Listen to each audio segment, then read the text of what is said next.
Are you a podcaster? Maybe you've got that big idea and you're looking for a network to join. The multi-award-winning Ozcast Network can get your content to eyes and ears all over the world. Join now for the first month free, and you could be featuring this sound at the beginning of your podcast. Ozcast. Simply head to ozcastnetwork.com for details. Connect with your potential customers wherever they are. Effective uses Comcast viewership data insights to combine advanced targeting capabilities with premium TV and streaming content, so you can deliver the best ad experiences to your audience no matter how they watch. Visit EFFECTV.com.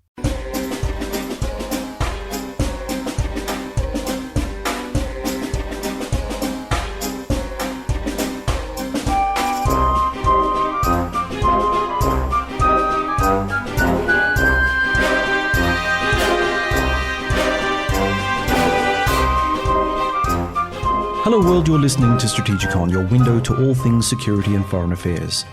Today marks a significant turning point in Strategikon's evolution as a podcast, since today we are being heard through the Ozcast network in their Adelaide studio. For this, I would like to acknowledge the efforts of Strategikon co-host David Olney, who switched us onto the idea of professionalizing our operations. David has his own podcast produced through the Ozcast network called Blind Insights, where he and presenter Tim Whiffen discuss matters philosophical.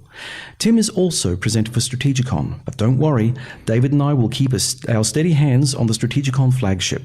We hope that you'll enjoy this episode and the new feel we are bringing to the table. I did say that 2019 was going to be a year of change. Over to you, Tim. Over the past couple of years, through Strategikon, John and David have been looking at the good, the bad, and the ugly of international relations. One of the ugly issues that keeps on coming up is the rise of China. Not that China's rise should in itself pose a problem to the international community. As Paul Kennedy astutely observed back in 1987, nations rise and nations fall.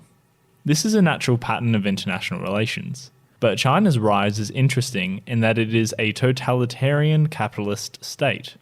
The People's Republic is heavily integrated into the global economy in a way the former Soviet Union was not. Its heft as an economic actor is so vast that it has become indispensable to many countries from the developed West to the underdeveloped states of Africa, Latin America, and the South Pacific. That makes criticizing the Chinese Politburo and leadership far trickier, as no one sees the sense in upsetting the economic juggernaut of the contemporary Chinese state. And like with most dictatorships, the Chinese Communist Party treats its enemies, external and internal, with the viciousness unique to one-party governments. One of the internal enemies of China are the Uyghur people of the region of East Turkestan. Like the other high-profile group of oppressed minorities within China, the Tibetans, the Uyghur are being displaced by Han Chinese settlers who in turn outcompete the Uyghur economically, backed as they are by the power of the central government in Beijing.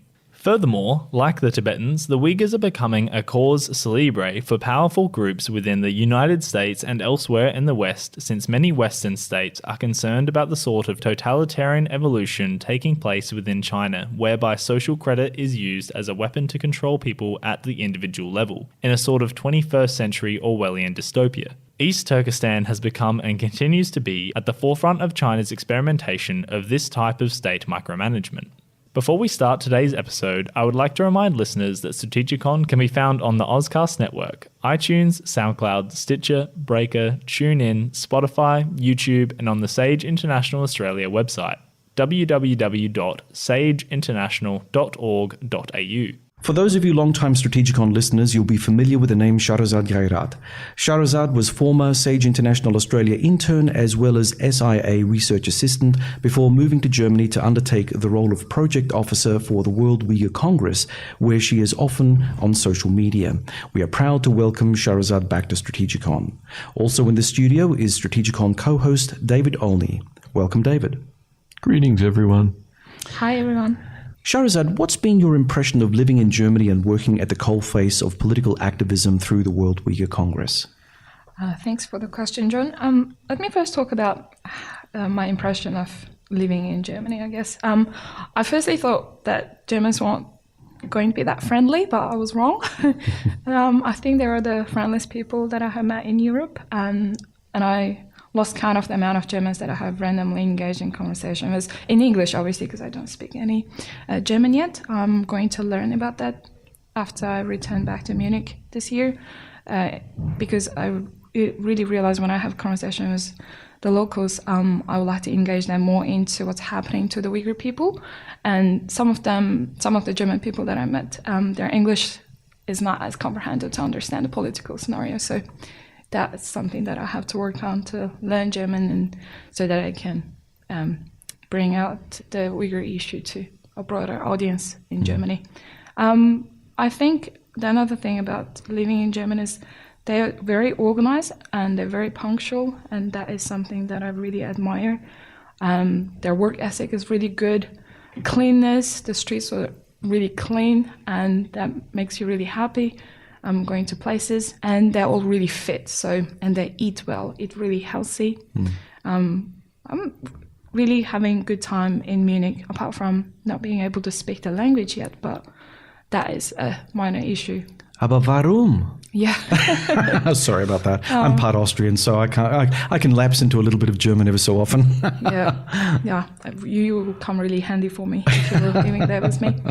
But so the work that I'm doing the reason that I moved to Munich, I guess I'll let the audience to get an understanding of what I do. So I work as a project assistant for the World Uyghur Congress.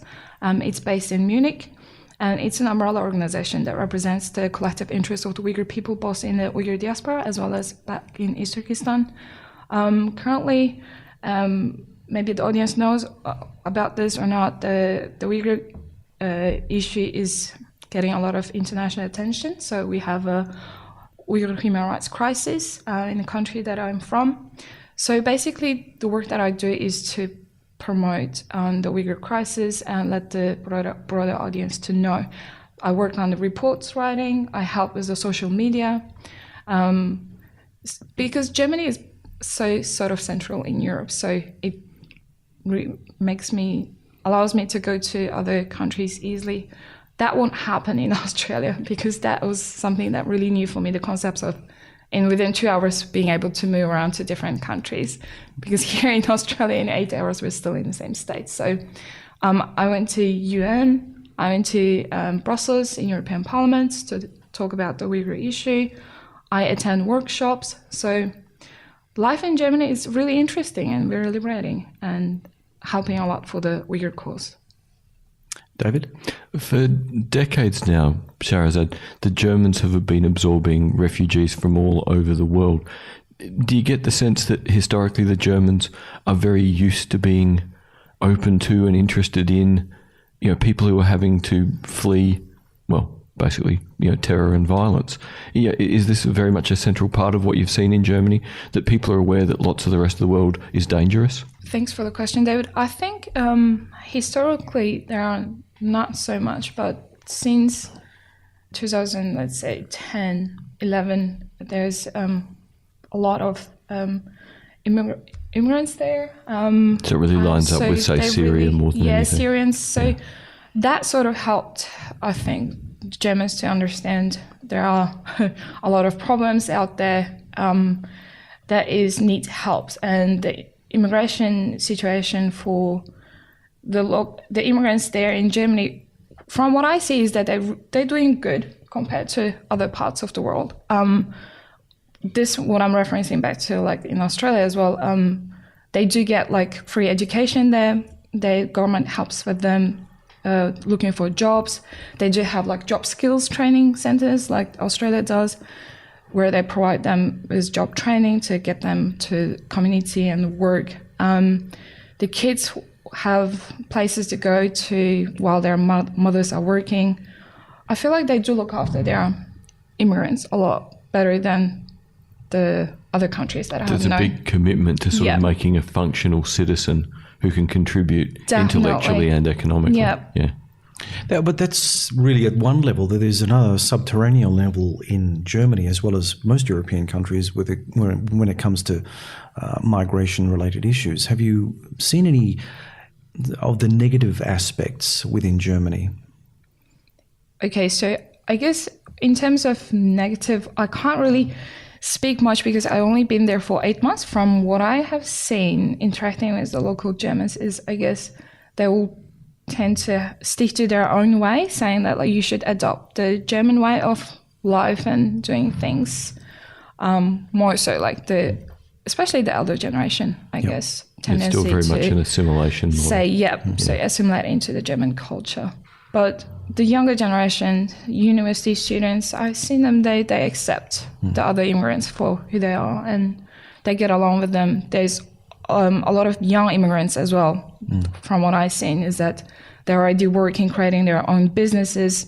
So they are contributing to the community. I think it comes from in a way that if you are really contributing to the German values and economics and being a good citizen there, then the other Germans will look at that as like, it's really good to have them here. And if you're out streets and breaking the laws and doing something that they don't accept, then they will have the negative view of those immigrants are here to cause problems and troubles, which is similar to every country. Yeah, so exactly. But it's a clearer model of multiculturalism than a lot because they've got that very clear public-private divide. Yeah. If you're willing to publicly be a good citizen, you can keep your culture at home. Yes. No one's going to say you can't.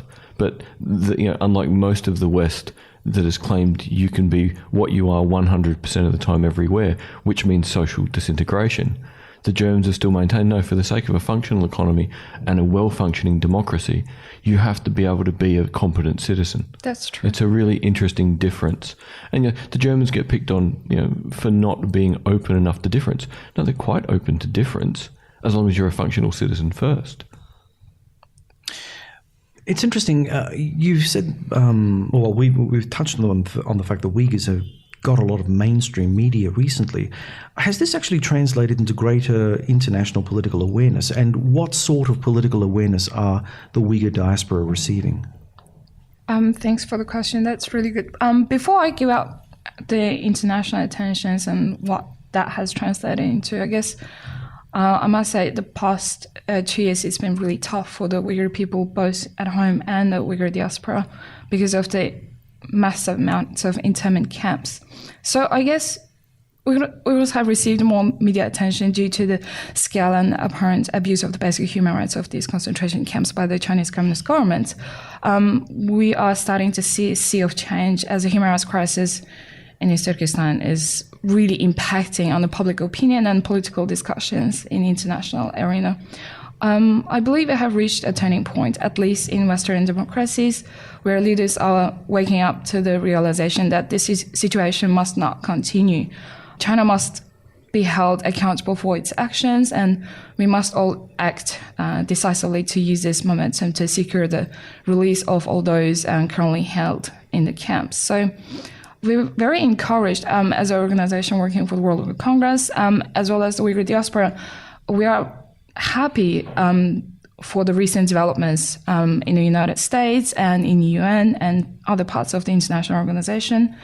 Let me give you, for example, of the turning points for the Uyghur cause and in international arena. I guess I can say that that's last year in August when the UN CERT took place in Geneva. So UN independent expert Gabe McDougall, she raised the detention centers.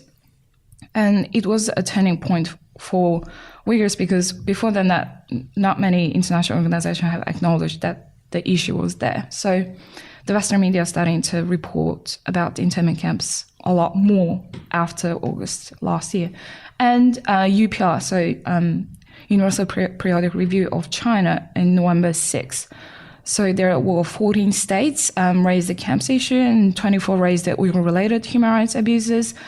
But there were over 100 countries did not criticize China's human rights abuse. So we still can see that UN is picking up the Uyghur issue, but China's influence in UN is far greater for other countries to speak up and talk about these issues. But we do have countries like, let's say, America, Canada, Germany, UK, France, Sweden, and others who substantially raise the mass arbitrary detention of Uyghurs in internment camps. And they do recommend a really good state policy that is based on China's interests as well. But China has been rejecting the idea of the camps exist at first to now they legalized it. So yes, international attention was far greater now for Uyghur people, but as well as the China's oppression of the Uyghur people has not stopped. Let's say from last year, we have reports saying there was 84, at least, satellite imagery shows the camp's location in East Turkestan. That's the country that I'm referring back to, what China calls the Xinjiang Uyghur Autonomous Region of China.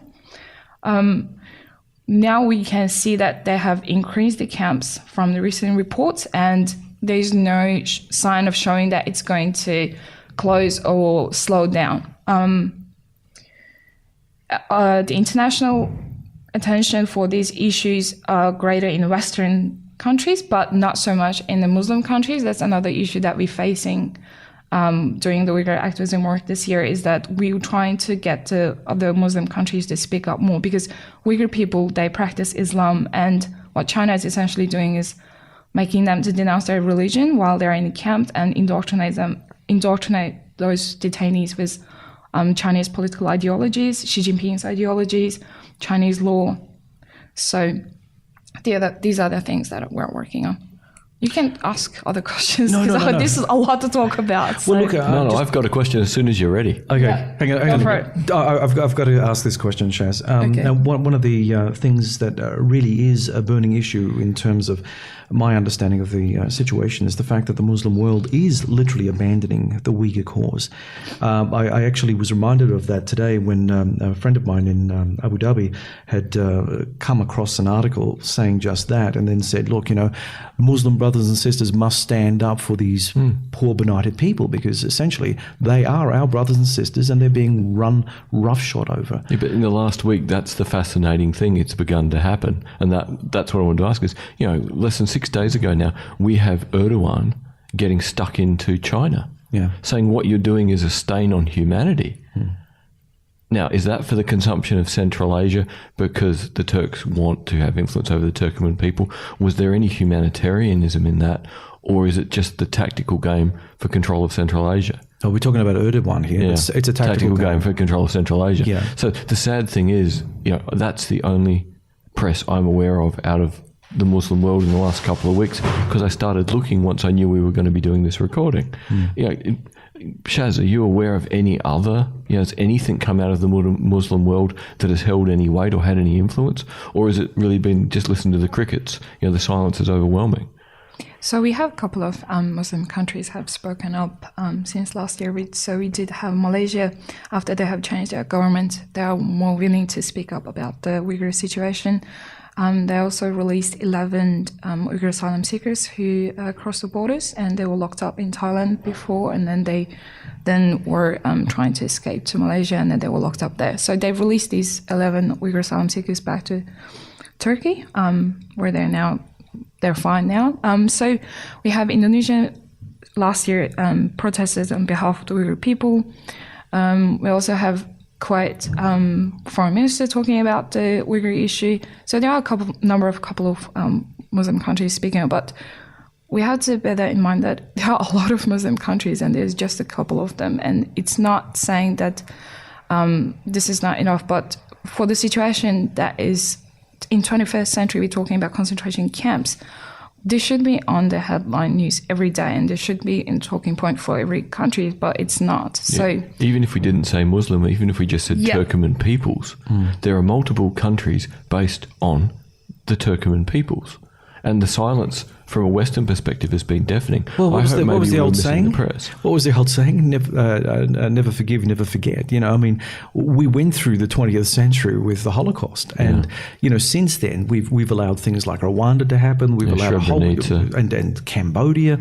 We've had a lot of genocides happening as a consequence of people turning a blind eye and just playing the game. Yeah. And again, we see it with the Uyghur people and the Tibetans and every other oppressed group within China. They have the money, they bring the money to the table, people are intimidated, they don't want to speak up because they're afraid they're not going to get their cut in the end. And I think this is a sad testimony to where we are as a species right now. We have not progressed in spite of the lessons of the past. And it's an amazing situation to be in, really, because where can we see ourselves in the future? If we can't look at the way that minorities are being treated today and try to offer incentives or disincentives to the bad guys in the international community to lift their game, we're only going to end up backsliding further and further as time goes on, right? Yeah, but this comes back to that question, was the period of 1945 to, say, 2001. Let's draw out the artificial period to be as big as possible. We got the artificial period because the Americans were willing to police the world as long as they got a cut of the economic benefit. They don't want to do the policing, so why should they do it anymore? And no one else wants to step up. So the problem is here, actually it would require everyone doing a little bit, and there is no period in human history where that's been the case. So it's not backsliding. We never achieved anything. For a while, the Americans personally bore the cost and carried Europe, who had torn itself to bits, with them. So for something to be happening in the Far East, where if we look along almost every one of China's borders, there's a major problem with what China's doing to a minority. For decades now, China has had to clean up one border issue after another to try and get cultural continuity. It's nothing new. It's the whole argument, why did they build the wall? To keep other people out, or to keep their cultural norm in, and to make it more solid and definite. This is a more than 1,000-year-long project of cultural normalisation. Why did they get rid of Zhang He's fleet? He was a Uyghur. Well, no, he went out into the world and brought ideas back. Well, that's true. So that would have polluted the Grand Poobahs who were sitting in Peking, and then Peking, and the imperial court, because all of a sudden they would have had all these foreign influences come. So I suppose the next question then, okay, the Turkoman world we've not really heard anything from, and maybe that's an issue of language, I just can't access the press. Erdogan's playing a game for power in Central Asia. What are, say, the Tibetans in exile in India saying? Have they come out and been really supportive? Have they said, look, if you can escape there, come live here? Has anyone who has survived the Chinese in the last 50 years, so the Taiwanese, the Tibetans, reached out and offered any real support? In terms of support, I think we can see the situation in this way. So there are the countries that you mentioned, the states that you mentioned, they're all oppressed by the Chinese government. So what we're trying to do now that I'm working for the World Congress, I've seen those organizations work closely to bring attention to the issue. They do activities together, they do protests together, and they create conferences together in different parts of the world. Like recently, the World Congress president went to United States to attend Rohingya conference, where they were talking about Rohingya crisis as well as the Uyghur crisis together. So these are the things that we're trying to work on. In terms of real support, like let's say, look, this is a country we're living in.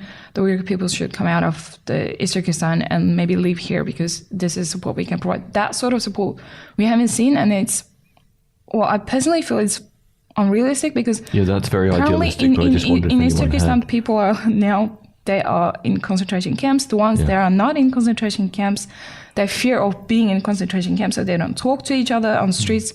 We heard news now, they don't talk to each other on streets. If the two Uyghur people meet each other, they will just walk past each other. They can't even say Assalamu alaikum. That's very peace upon you. It's very basic Islamic greetings. You can't even say those words. So there's no hope for them at the moment to get out of the country. A very interesting thing to sort of compare to 1930s Germany is at least enough of the Nazi Party in the 1930s just wanted German Jews to go away, was happy to have them leave.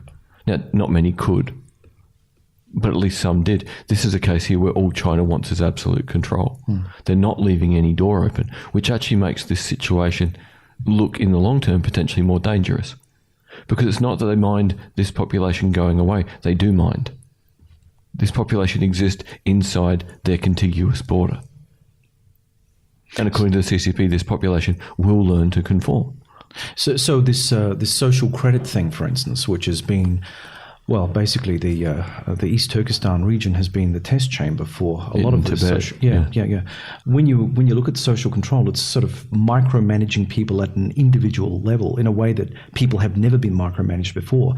If China wins this battle and manages to take personal freedom away at such an intrinsic level, what will their economic model, what will their social model be going forward as a great power? Like every great power has a particular thing that it gives to the world. What will China's gift to the world be? This whole social credit notion? I mean, this is an extraordinarily oppressive construct. And I suppose it's no wonder that, countries like the United States, feel put out by the fact that China wants to take a leading role. It would be interesting to play this hypothetical. If China was just a capitalist power with a federal democratic structure and it was locked in competition with the United States over things like trade and stuff like that, would the United States take such great umbrage against, China?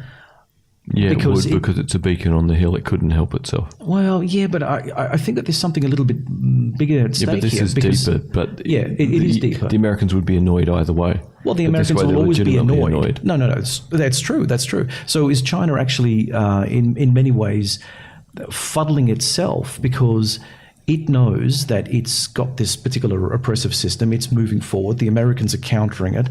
They know that the Americans will counter it because it's got this particular system. So where does that leave the international environment? Yeah, we have to jump back here to 1989 and the Chinese watching Russia be destroyed from the inside, and then the fall of the Berlin Wall, and learning the simple, lethal lesson. If you try and reform, you will be swept away. Never, ever, ever surrender control. And the only people within the Central Committee who wanted to reform were put under house arrest for the rest of their lives. So this is going back to that clear distinction. Gorbachev was an idiot by Chinese standards for allowing reform in the system. The only choice is never take the pressure off. Keep redefining and reforming the nature of oppression. There has to be an end to this, though, David. There's no human system ever devised in the history of humanity. And okay, fair enough, we still have to cross the threshold, the technological thresholds of the singularity and the surveillance state, hasn't quite matured yet. But, it doesn't matter how oppressive other regimes have been in the way that they've tried to keep populations, whether it's the majority or various minorities, under control. In the end, the state fails. Let's look at 1970s Cambodia as the perfect example, where they took development of horrific totalitarianism, to an art form, but it died within 10 years. And it died once the 16-year-old assassins were killing the 18-year-old assassins because the 18-year-old assassins were so traumatized by what they'd done. Eventually, the machine has to become such a pressure cooker, so authoritarian, so violent, that the people running the machine can't do it anymore without being traumatized by what they do. Can we say something about the Han Chinese and the way that they generally accept what comes out of the Politburo in terms of social credit and social control? I mean, it's one thing to say the Han Chinese are oppressing the Tibetans or the Uyghurs or the Christians among the Han Chinese community. I want to avoid saying the Han Chinese because the CCP, in a sense, has transcended that as much as possible. It is desperately wanting to create, you are either an appropriate citizen of the state of China or you are not. But this is not about being Chinese. It's about being appropriate as defined by the CCP. Because if we risk saying anything about China or being Chinese, then the CCP will do its normal rant of, you're being racist, you don't like China and the Chinese. And that's why we have to be very careful in terms of even how this podcast goes across. We can't afford to be seen to be anti-Chinese. However, we can afford to be seen to be anti-CCP. Got no problem, I'd wear the T-shirt. Absolutely. And with regard to criticising the People's Republic as opposed to China, because it's easy for people to conflate the two, everything. But they're totally different. And then you say, well, you're a racist because you're picking on China. No, actually, we just don't like bad behaviour, and at the moment the Chinese state is behaving very badly. At risk of sounding slightly reductionist, is there something to be said of the comparison that you're drawing between Nazi Germany and China now? The difference being with the Holocaust that they effectively went next door, that it was an invasion of Poland before people were even decided to act on it, that prior to that they were hurting people within their own country, within their own confines, and then it wasn't until that... but China in a sense is already doing the soft take over its neighbours. Okay. Laos already essentially doesn't exist as an independent state. It is so much a part of One Belt, One Road in terms of infrastructure and forward deployment for Chinese economic and military resources so the CCP can maintain control of the economy and regional security, that the neighbours are not people we normally think about. The neighbours are people we don't think about. Therefore, what the Chinese do to their neighbours in the main, we pay no attention to. And of course, those neighbours are usually in this sort of lesser developed belt. And residual communism. So there's the natural thing in the West going, oh, they were once the bad guys. And who are they again? Yeah. Because quite frankly, there's a degree of international ignorance. Precisely. That is also at play, and the Chinese are exploiting that too. So again, their whole frontier is unstable. And they're applying pressure on every bit of it. I'd like to ask Shahrezad something. I mean, from a broader international perspective, one thing that strikes me is that the United States now, having its trade war with China, seems very much, Trump, as much as you may love him or hate him, I tend to hate him. But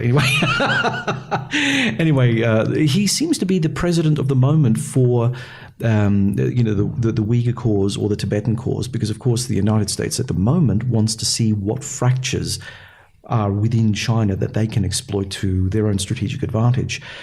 Do you see that as do you think that the Trump presidency has been of unique benefit for the Uyghur cause as far as you can tell? You had a really good point there, John. Totally agree with you. I think they may have their own agenda behind this, but the thing is, it's working for the World Uyghur Congress. From that perspective, I can say that within that organization, we can see that their conversation with China leading up to the G20, let's say we all assume that President Trump will talk about the Uyghur issue as a sort of, defense to push back the Chinese government, but they didn't. So it's very hard. I feel like in terms of benefits towards the Uyghur issue, you have to look at it in the way that the government officials, they're doing their own different things. Trump is doing what he knows best, is in a business matter.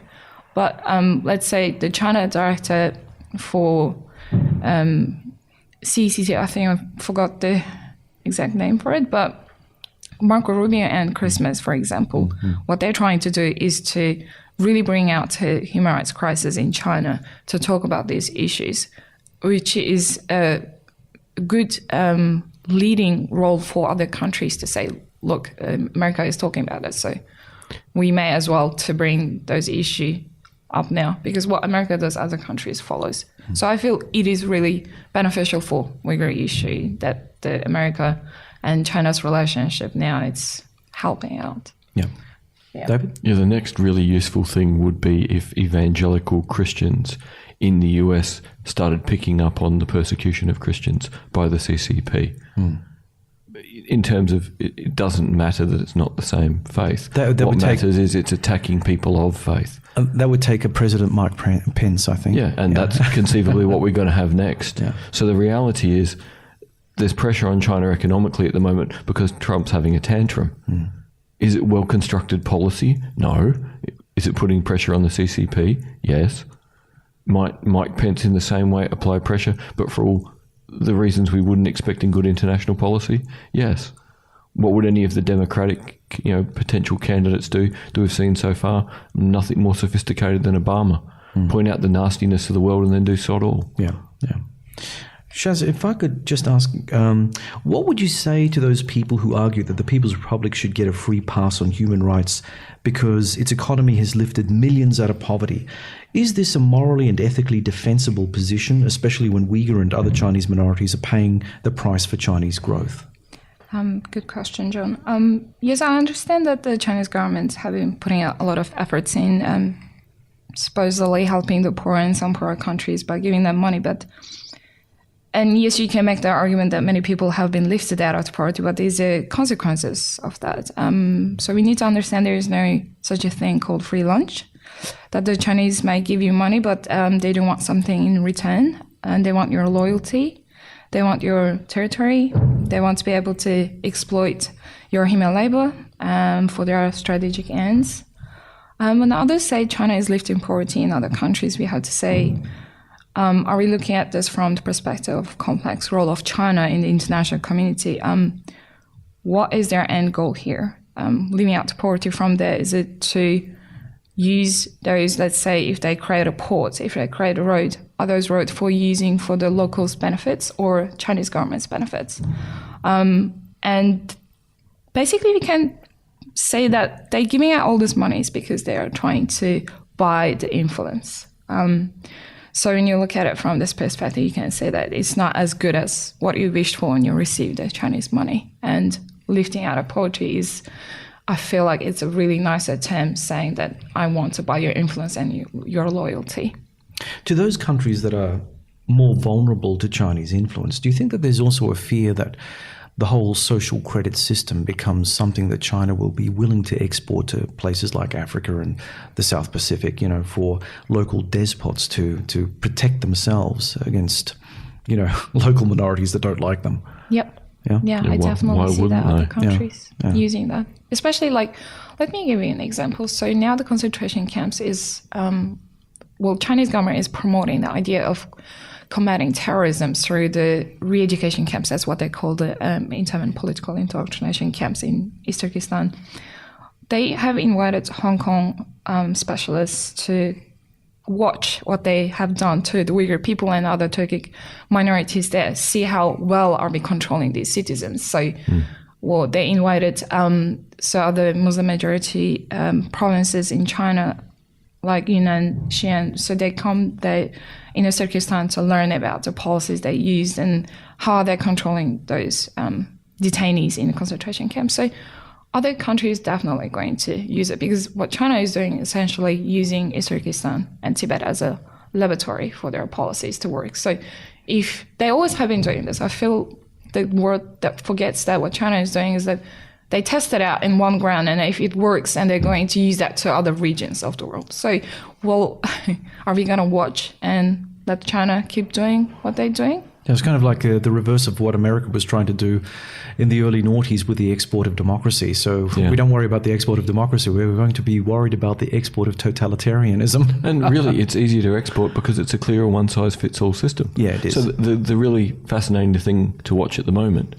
is how much are the Burmese going to learn from the Chinese in how they treat the Rohingya. Yeah. How much have they learnt already? Most of their military elite now train in China. So where's the continuity there of also how the political elite learn to manufacture normalised behaviour and consent? There's very likely to be a link. Democratic Republic of Congo, perfect client state, every resource China needs, and an unstable population. Yeah. Terrible times indeed. Okay. Well, I think that that will bring this episode to a close. Thank you very much, Shaz, for joining us. It's wonderful seeing you back in Adelaide, and we wish you all the very best for your return to Munich in Germany. Thank you so much for giving me this opportunity to talk about the Uyghur cause, and I hope that the listeners will go back and Google more about the Uyghur issue and keep an eye on for the Uyghur news. And obviously, I would like others to talk about the Uyghur issue more often. Yeah. Thank you so much. No worries. Thanks, David. Thank you, John. Thank you, Shaz. And thank you, Tim. Thanks for listening, everyone. We hope that you'll join us for our next exciting adventure through the world of geopolitics. Remember that you can subscribe to Strategikon through the Ozcast network, iTunes, SoundCloud, Stitcher, TuneIn, Spotify, Breaker, and YouTube, as well as like us on the Sage International Australia Facebook site and follow us on Twitter. We appreciate any and all of your support. Also, please comment on any of our articles and podcasts through Facebook, LinkedIn, Twitter, and of course on the Sage International Australia site. We welcome any constructive feedback that can help improve our podcasts, and we look forward to engaging with our followers. Until next time, it's goodbye from me, Tim Whiffen, and thank you to John Bruni and David Olney for joining us today.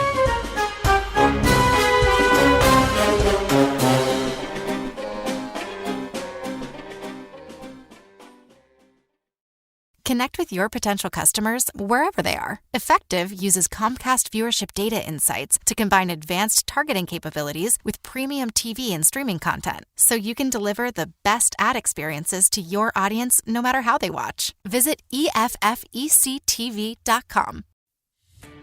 Are you a podcaster? Maybe you've got that big idea and you're looking for a network to join. The multi-award-winning Ozcast Network can get your content to eyes and ears all over the world. Join now for the first month free, and you could be featuring this sound at the beginning of your podcast. Ozcast. Simply head to ozcastnetwork.com for details.